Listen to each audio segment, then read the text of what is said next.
Sheikh chilli के ख्वाब देखना छोड़ दो पाकिस्तानी फैंस।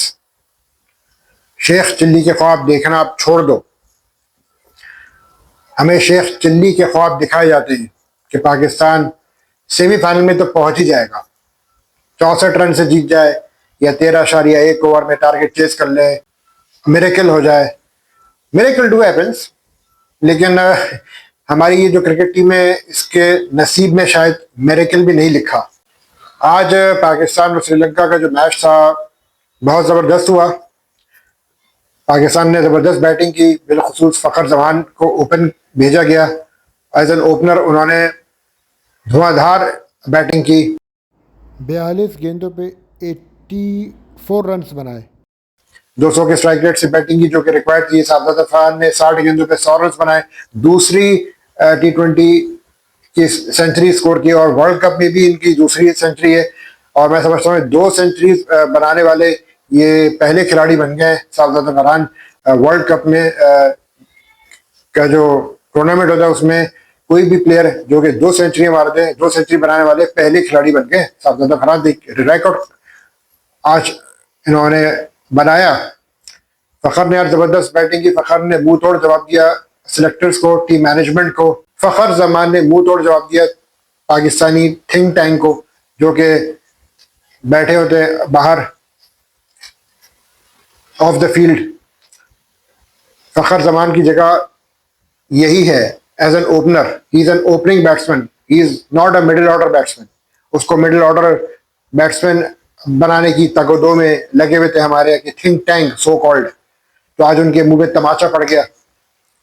बाबर रिजवान जब ओपन करते थे तो जिसके चक्कर में फ़खर जमान का कैरियर बर्बाद किया है इन दोनों ने। बाबर और रिजवान की जिद ने कि हम ओपन करेंगे, उस चक्कर में फ़खर जमान को बहुत पीछे कर दिया। ये बहुत बड़ा सेटबैक है फ़खर जमान के लिए। लेकिन आज जिस तरह से फ़खर जमान ने बैटिंग की, मुंह तोड़ जवाब दे दिया। पाकिस्तान ने 212 का टारगेट दिया और 176 पे गालिबन पाकिस्तान की पहली विकेट गिरी थी और 199 पे जब तीसरी विकेट गिरी तो 212 तक पाकिस्तान के 8 खिलाड़ी आउट हुए थे। पाकिस्तान की लास्ट 7 विकेट्स 11 रन पे गिरी। आपका जो मिडिल ऑर्डर था, मिडिल एंड लोअर ऑर्डर बिल्कुल ही फ्लॉप हो गया। जो स्टार्ट एक्सप्लोसिव स्टार्ट दिया था शाहजाद फरहान और फ़खर जमान ने, मिडिल ऑर्डर को चाहिए कि थोड़ा और इफेक्टिवली खेलता तो कम से कम टारगेट 225-230 तक जा सकता था। लेकिन उसके बाद कोई पावर हिटिंग करने वाला था ही नहीं। ना नवाज से हिटिंग हो रही है, ना ख्वाजा नाफे। चलो ख्वाजा नाफे भी आते आउट हो गए। शादाब खान ने थोड़ी हिटिंग की लेकिन वो भी रन आउट हुए। शादाब रन आउट हुआ, उसके बाद फिर लाइन लग गई। ये मसला है पाकिस्तान टीम के साथ कि बिल्कुल ही कोलैप्स हो जाते हैं। अब नवाज को हिटिंग करनी चाहिए थी, लेकिन मसला ये कि नवाज भी टाइम लेता है। प्रॉब्लम ये सारा। तो जो डेथ ओवर्स का जो पीरियड था उसमें पाकिस्तान ने बहुत खराब बैटिंग की। They fail short of 15 to 20 run जिस हिसाब से स्टार्ट दिया था ओपनर से। लेकिन बहुत टफ था। मैंने पहले भी कहा था, कल मेरी जो लास्ट वीडियो थी उसमें मैंने ये कहा था कि बहुत टफ होगा कि आप 64 रन से किसी टीम को हरा दें, और श्रीलंका जैसी टीम जो कि अपने होम ग्राउंड में खेल रही है। पाकिस्तान ने बीच में विकटें ली लेकिन रन्स उनको पड़ते रहे। स्पिनर्स में सिर्फ अबरार ने 3 विकेटें लिए 4 ओवर में, नसीम शाह ने 1 विकेट ली 4 ओवर में। लेकिन उसके अलावा तमाम बॉलर्स को रख रख के मार पड़ी। शाहीन शाह अफरीदी ऑलमोस्ट ये कि 10 रन पर ओवर, उस्मान तारिक 10 रन पर ओवर, शादाब खान 10 रन पर ओवर, नवाज 10 रन पर ओवर। इतनी गंदी बॉलिंग की है इन सब ने। जब जब रन रोकने का वक्त आया, जब जब विकेट लेने का टाइम आया तो उनको मारे पड़ी। शादाब खान और शाहीन शाह अफरीदी ने लास्ट 2 ओवर्स में 40 रन दिए। आखिरी ओवर में 28 रन चाहिए थे। शराका ने 4 गेंदों पे 24 रन शाहीन शाह अफरीदी के बनाए। लास्ट 2 बॉलें उससे मिस हो गई, वो गड़बड़ा गया। शाहीन ने वापस अपनी साइड चेंज की जिससे वो बॉलिंग करता है ओवर द विकेट। तो फिर उसने wide outside the off stump थोड़ी यॉर्कर लेंथ में बॉलिंग कराई तो वो 2 बॉलें मिस हो गई।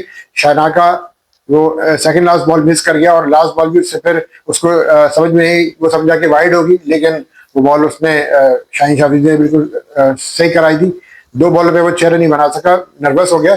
शनाका ने जिस तरह से 75 रन बनाए 31 गेंदों पे और दिल जीत लिए दुनिया क्रिकेट के, लेकिन अनफॉर्चुनेटली वो 2 बॉलों पे 6 रन नहीं बना सके। पाकिस्तान 5 रन से मैच जीत तो गया, लेकिन बहरहाल जीत कर भी हार गया, क्योंकि जो ख्वाब देखा था शेख दिल्ली का और जो लोगों ने उम्मीदें लगा ली थी, मैं भी शामिल हूँ उनमें भी, कि शायद मिरेकल हो जाए और पाकिस्तान आज 64 रन से मैच जीत जाए। सीन तो बना दिया था पाकिस्तान ने 64 रन से मैच जीतने वाला, लेकिन बहरहाल सेकंड बॉलिंग जब पाकिस्तान ने की तो डी फैक्टर भी आ गया था। डी फैक्टर ने भी अहम रोल प्ले किया। उसमें इतना आसान नहीं होता है कि आप अगली टीम को इतने कम रन पे आउट करते हैं। पॉसिबल नहीं था कि श्रीलंका को 147 रन पे आप आउट करते थे या उससे भी कम, और 101 पे हालांकि श्रीलंका के 5 खिलाड़ी आउट हो गए थे, लेकिन उसके बावजूद भी उन्होंने फिर फ्लाइट पकड़ी। रतनायके ने बहुत जबरदस्त बैटिंग की, शनाका ने बहुत जबरदस्त बैटिंग की। दोनों बैट्समैनों ने जो बैटिंग की है उसकी बदौलत श्रीलंका बहुत क्लोज आ गया था। और लास्ट 2 ओवर्स में जो शादाब बेबे शाहीन ने की वो तो बहुत ही रगड़ के रख दिया था, उखाड़ के फेंक दिया था शनाका ने इन दोनों को। शादाब खान ने बहुत मायूस किया, 2 ओवर में 33 रन दिए। उस्मान तारिक ने आज मायूस किया, सही लाइन पे वो बॉलिंग नहीं कर रहे थे, वो सही लाइन नहीं पकड़ पा रहे थे और जिसकी वजह से लाइन लेंथ भी खराब हुई और उस्मान तारिक को भी मारे पड़ी। उसके पहले 2 ओवर में 23 रन बने। ये जो ड्रॉबैक्स आए इसकी वजह से पाकिस्तान बहुत ज्यादा पीछे हो गया। नवाज ने अपने पहले ओवर में विकेट ली, लेकिन दूसरे ओवर में उसको फिर मार पड़ गई। शादाब खान को बहुत मार पड़ी, फिर उसने अपने पहले ओवर में 15 रन दे दिए। जब आप 15 रन और 17 रन के लगभग हर ओवर में देंगे तो फिर आप कैसे 147 रन के अंदर अंदर आप किसी टीम को आउट कर सकते हैं। या तो ये होता कि श्रीलंका का बैटिंग कोलैप्स होता, जिस तरह से पाकिस्तान को होता ना कि 11 रन पर 7 विकेट गिरी है। अगर श्रीलंका का इस तरह के बैटिंग कोलैप्स होता तो वाली बात होती ना। नसीम शाह ने भी पहले ओवर में गालिबन दी विकेट, लेकिन पहले दूसरे ओवर में, लेकिन उसके बाद फिर नसीम शाह भी जो कि फिर बाद में प्रेशर नहीं डाल पाए। ना नसीम शाह प्रेशर डाल पा रहे हैं, ना शाहीन शाह अफरीदी प्रेशर डाल पा रहे हैं, ना शादाब खान प्रेशर डाल पा रहे हैं। तो भाई फिर इन सीनियर्स का क्या रोल है? सीनियर्स ने तो भाई बहुत मायूस किया। इतने T20 के एक्सपीरियंस प्लेयर्स हैं ये, इतनी तो लीग्स जाकर खेलते हैं, उस पर भी अगर ये पाकिस्तान टीम को क्रूशल मोमेंट पे विकेट लेके नहीं दे सकते तो फिर जूनियर्स को हम क्यों कहें बुरा भला? उस्मान तारिक को मैं नहीं ब्लेम करूंगा, उससे भी ये जुमा 8 दिन नहीं हुए आए हुए और फौरन उस्मान तारिक नहीं, प्लीज माना इज विकेट टेकिंग बॉलर, लेकिन जरूरी नहीं कि वो भी हर मैच पे विकेट ले। जितना अबरार के पीछे पड़ गया देखिए, अबरार भी हर मैच में विकेट ले। जरूरी नहीं भाई कि वो हर मैच में विकेट ले, कभी कभार वो भी पिट सकता है। बॉलर है, बॉलर पिटते हैं। आज अबरार ने अच्छी बॉलिंग की, कमबैक अच्छा किया, 3 विकेटें ली। तो बैटिंग में फखर और साहबजादा फरहान मैं समझता हूँ पूरे टूर्नामेंट में छाया रहा, और उसके अलावा तमाम बैट्समैनों ने मायूस किया और सेमीफाइनल के लिए 12 पाकिस्तान क्वालिफाई नहीं कर सका। जहन में तो था भाई कि नहीं कर पाएगा, इट वोंट बी इजी कि यार आप 13.1 ओवर में चेस कर लेंगे। अगर श्रीलंका पहली बैटिंग करता और श्रीलंका अगर 170 या 160 भी बनाता तो क्या आप 170 180 भी अगर बनाता तो क्या पाकिस्तान 13.1 ओवर में 180 बना लेता? यार छोड़े यार। बहरहाल शनाका ने जो टॉस जीता उसको आइडिया था कि आखिर में सेकंड इनिंग्स में डी फैक्टर आएगा और डी फैक्टर जो कि फिर ऑब्वियसली बैटिंग साइड के फेवर में जाता है। तो जब ड्यू फैक्टर आ जाए तो ड्यू फैक्टर के होते हुए इतना आसान नहीं होता कि आप किसी भी टीम को 147 रन के अंदर अंदर आउट कर दे, वो पॉसिबल नहीं था बहरहाल। तो ये बहुत मुश्किल था पाकिस्तान के लिए, टफ टास्क था। इंग्लैंड वाला मैच पाकिस्तान अगर जीत जाता, जो कि पाकिस्तान के हाथ में था वो मैच, पाकिस्तान ने अपने हाथ से मैच गंवाया। यूं समझे कि 13 ओवर में पाकिस्तान के 104 रन से 13 ओवरों में, और 20 ओवर में they ended up with 159 run.